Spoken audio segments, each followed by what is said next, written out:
anumang anomalya sa 2026 national budget nakakarating na kay Pangulong Ferdinand Bongbong Marcos Jr. Ang Malacanang tiniyak na hindi papayagan ng Pangulo na makalusot ang mga questionabling proyekto at yung mga nasa likod ng budget insertions ay mananagota. May mga report dyan si Bombo Annalise Subirano. Nakarating na kay Pangulong Ferdinand Marcos Jr. ang issue na may questionableng proyekto ang nakalusot at napasama sa 2026 National Expenditure Program o NEP. Sa isang ambush interview kanina kay Pangulong Marcos, inihayag nito na sa kabila ng kanyang mahigpit na kampanya laban sa mga maanumalyang proyekto sa flood control projects, may mga individual pa rin ang hindi natitinag at nagsingit pa rin ng mga questionableng proyekto. Dahil dito, binigyang diin ng Pangulo na panahon na para linisin at ilagay sa ayos ang lahat upang matigil na ang mga maanumalyang proyekto. Una nang inihayag ng punong ehekutibo, mananagot ang mga opisyal at contractors na sangkot sa mga maanumalyang flood control projects. Sa ngayon, nasa proseso na sa pagbuo ng independent committee na siyang mag-iimbestiga sa mga anomalya sa mga infrastructure projects. Nais ng presidente ng independent committee ay bubuuin ng mga forensic investigators, lawyers at prosecutors na siyang susuri sa mga ebidensya at magrerekomenda sa Department of Justice at Ombudsman na sampahan ng kaukulang kaso ang sinumang mapapatunayang may kasalanan. Pakinggan natin si Pangulong Ferdinand Marcos Jr. Unfortunately, the more we look, the more we find. Sa 2026 budget, marami pa rin siningit. So talagang it really needs to be cleaned out. Well, depends on how it's structured. 5 members ba, 7 members, sino mag-head, sinong chair, all of those things. So we have. Samantala, tiniyag din ng Palasyo ng Malacanang na hindi papayagan ng Pangulo na may mga questionableng proyekto maisingit sa 2026 national budget. Tugon ito ng Malacanang matapos ibunyag ni na House Deputy Speaker Ronaldo Puno at Marikina Representative Marcelino Teodoro na may mga questionableng proyekto silang nakita sa ilalim ng 2026 National Expenditure Program. Partikular na tinukoy ni Representative Puno ang mga priority projects mula sa kanyang distrito na nawala sa National Expenditure Program. Sa panig naman ni Representative Teodoro, ang proyekto na tinukoy sa National Expenditure Program ay nakumpleto na, subalit muling nabigyan ng pondo sa 2026 national budget.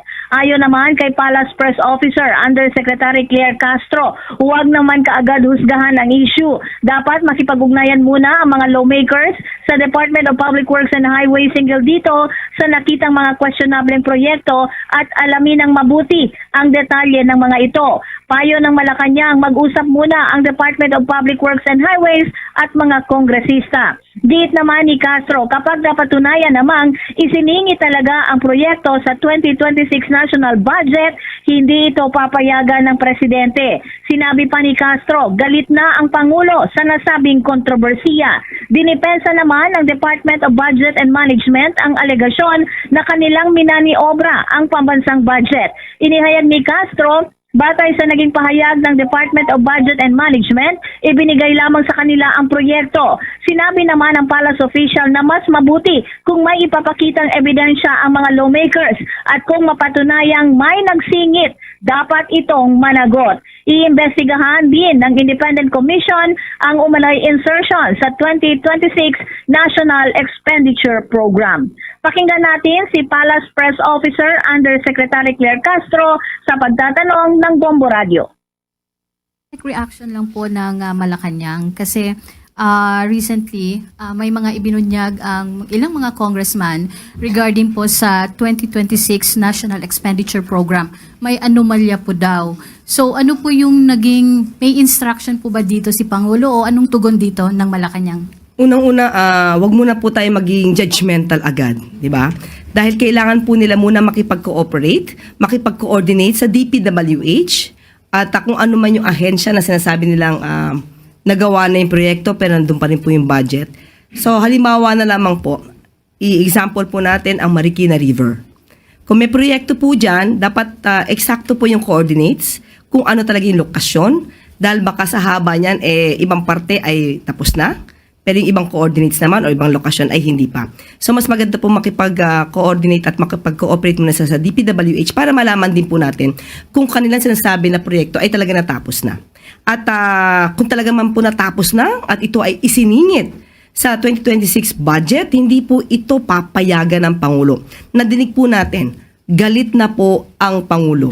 At ayaw po niya na may isinisingit pa sa budget dahil ang budget nito ay para sa taong bayan at para sa proyekto para sa bayan.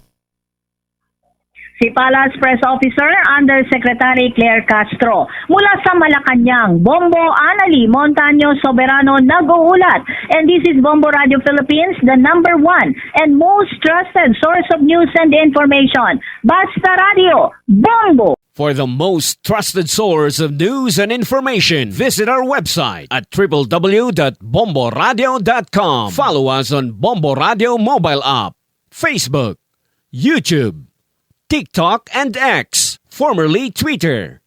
Like, share, and stay connected. Anytime, anywhere.